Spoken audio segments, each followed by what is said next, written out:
I'm Patrice Lumumba here at Kibenda Tea Estate in Kiambu County in the Republic of Kenya, and we continue our conversations about the continent of Africa. And today we look at the legacy of the man for whom I am named, Patrice Lumumba.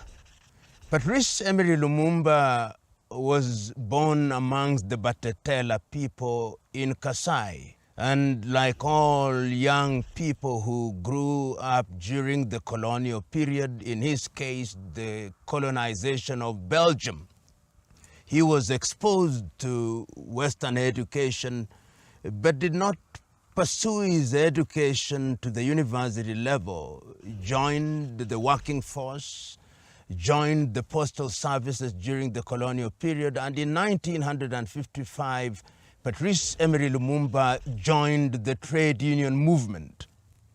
It is during his exposure to the trade union movement that he caught the bug of the fight against decolonization. He himself says that he had heard of freedom fighters in other parts of Africa.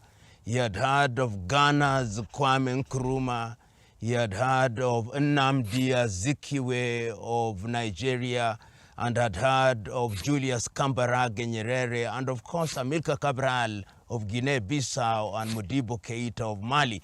And this is what energized him. And one of the things that Patrice Lumumba says annoyed him the most was the manner in which King Leopold of the Belgians had controlled and impoverished Congo.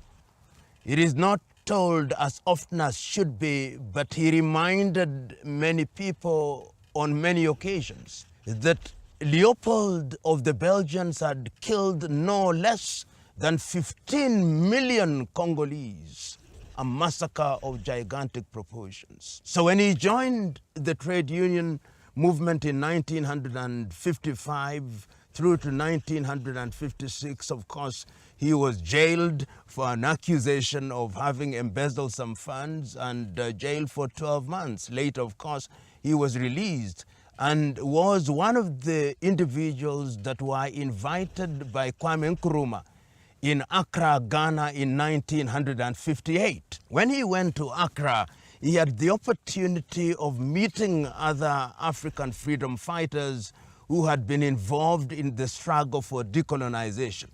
And he came back charged and founded an organization, the Congo National Movement, because at that time he was quite clear that the process of decolonization that was being conducted by the locals against the Belgians was simply going to lead to the creation of a comprador and compliant class. That meant individuals such as Joseph Kasavubu and, of course, Moise Tshombe. And when he came in, the Belgians were also fatigued and they literally abandoned Congo. And in the year 1960, of course, independence was then granted. And this is important. At that time, the king in Belgium was King Baudouin. And when he came to Congo in what was then called Leopoldville, now Kinshasa, the arrangement was that Lumumba would not speak. The arrangement that was Kasavubu would speak. And indeed, when you listen to Kasavubu's speech, he praises the Belgians. He tells the Belgians how good they were to the Congolese. And taking the cue, King Baudouin also reminds the Congolese that they have inherited a good thing from the Belgians and that they have a duty to retain it. Patrice Lumumba, who had written a speech, stands up. Everybody is surprised, and he begins to speak. And he reminds his audience that that day marks an occasion which must remain in the minds of the Congolese. That the Congolese must remember that they have been humiliated, that they have been impoverished by the Belgians, and that the joy of the occasion was that from that day henceforth, the Congolese would write their own history. The Congolese would be masters of their own resources. The Congolese would be a people that would be respected by the world. He speaks, and you can see, if you look at the footage, King Baudouin looking at Kasavubu and wondering, what is this man saying? Those who know say that it is on that day that it was decided that Lumumba must die. And it is also instructive to remind ourselves that prior to that event, he had met a young journalist while they were in Brussels in Belgium. That young journalist was Joseph Desire Mobutu, who later renamed himself Mobutu Sese Seko Kukumbendu Wanzambanga during the days when he was now dealing with what he called authenticity and making everything to become Congolese or Zaire. And this man, Mobutu, unknown to Lumumba, was already an agent of the CIA. He was already an agent of the Belgian intelligence, and this is well documented in the book that is written by Ludo de Witt, The Assassination of Lumumba. He tells us how Mobutu then became very close to Lumumba, who was honest and trusting. And he believed that this is a man that was going to participate in the process of decolonization of the Congo. Within 9 months of Congo regaining her independence in 1916, the month of January, I think, the process of eliminating Lumumba begins. Lumumba's party, the National Movement, wins, and Lumumba is then appointed as the prime minister with Joseph Kasavubu as the president. But a crisis begins. There is a conflict, and that conflict leads to Kasavubu dismissing Lumumba and Lumumba dismissing Kasavubu. And of course, the Belgians have already decided that they are going to eliminate Lumumba. And there is another figure that emerges in the scene, a man from Katanga called Moise Tshombe. Lumumba, sensing the difficulties and aware that the United Nations was present in that space, appeals because there is a mutiny in the army. And he appeals to the then Secretary of the United Nations, Dag Hammarskjöld, to support his army so that this mutiny can be brought down and the Belgians would not eliminate him. And the United Nations abandons Lumumba. It is at that time that Lumumba turns to the Soviet Union. And the Americans then say, this is a communist, and he's going to make Congo a communist country, and the decision is made. And from that day on, there is a code name for Lumumba. The code name for Lumumba is Satan. And the decision is that he must be eliminated. Of course, he is arrested and he is detained in Kinshasa, then Leopoldville. And he tries with people like Pierre Mulele, who are part of the people that he was working with, and he attempts to escape on his way to the Kasai province, to what was then called Stanleyville, now called Kisangani. Unfortunately, Lumumba is arrested by the forces of Mobutu, and once they have arrested him, and this footage is one of the most painful footages you ever see of Lumumba's hands being tied at the back, and is handed over to Moise Tshombe in Katanga. And when they hand him over, the story is now told. Ludo de Witt says he is taken to the forest, he is shot, and his body is dissolved in acid.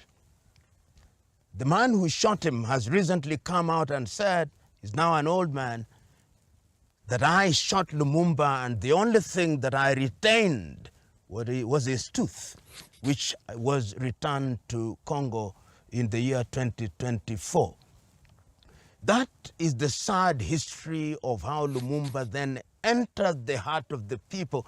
And one of the things that Lumumba does before he dies is that he writes a letter to his wife, Josephine Opango, one of the most iconic letters. He says, in part, I'm aware that I'm going to die, but I die in the knowledge that the history of Congo will be written by the Congolese. And of course, he is executed, and there are riots across the world because Lumumba had already distinguished himself as a Pan-Africanist. So numerous are the riots, and of course, leaders across the world, Kwame Nkrumah, Julius Kambarage Nyerere, at that time in the Soviet Union, Lumumba's name is synonymous with Pan-Africanism. Lumumba's name is synonymous with courage. Lumumba's name is synonymous with somebody who loves his country. Lumumba's name is synonymous with the good things that the Congolese would have wanted. And Lumumba is only age 36 at that time. And subsequently, of course, it is said that the spirit of Lumumba has never rested. It has never rested, with the consequence that even as we speak today, the Democratic Republic of Congo has known no peace and will never know any peace. I know that his legacy was preserved in many ways. Here in Kenya in the 1960, in honor of Lumumba, we had something that was formed by the Kenya African National Union, KANU, called the Lumumba Institute. We had streets named for Lumumba. We had in Moscow the Friendship University, which was named after Patrice Lumumba and became a kind of an intellectual pilgrimage site for those who went to the Soviet Union at that time for purposes of ensuring that Lumumba's legacy is maintained.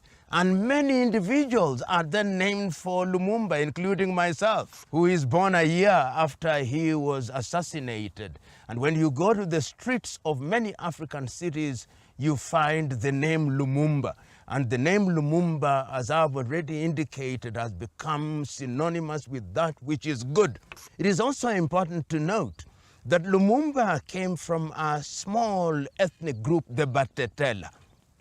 He was not from the Baluba, he was not from the Bakongo, but yet he was able during that period to emerge as the most iconic leader at that time, and he was able to transcend ethnicity because Lumumba believed that Congo must be one. Remember, in the Democratic Republic of Congo, as we know it, it changed its name to Zaire, and now the Democratic Republic of Congo, there are more than 250 ethnicities or tribes. And knowing that as you do, you can then appreciate how difficult it must have been in the 1960s with limited communication for Lumumba to have succeeded in getting into the hearts of the people, for Lumumba to have been accepted across the region, for Lumumba to have been voted by the people, and for him to have won.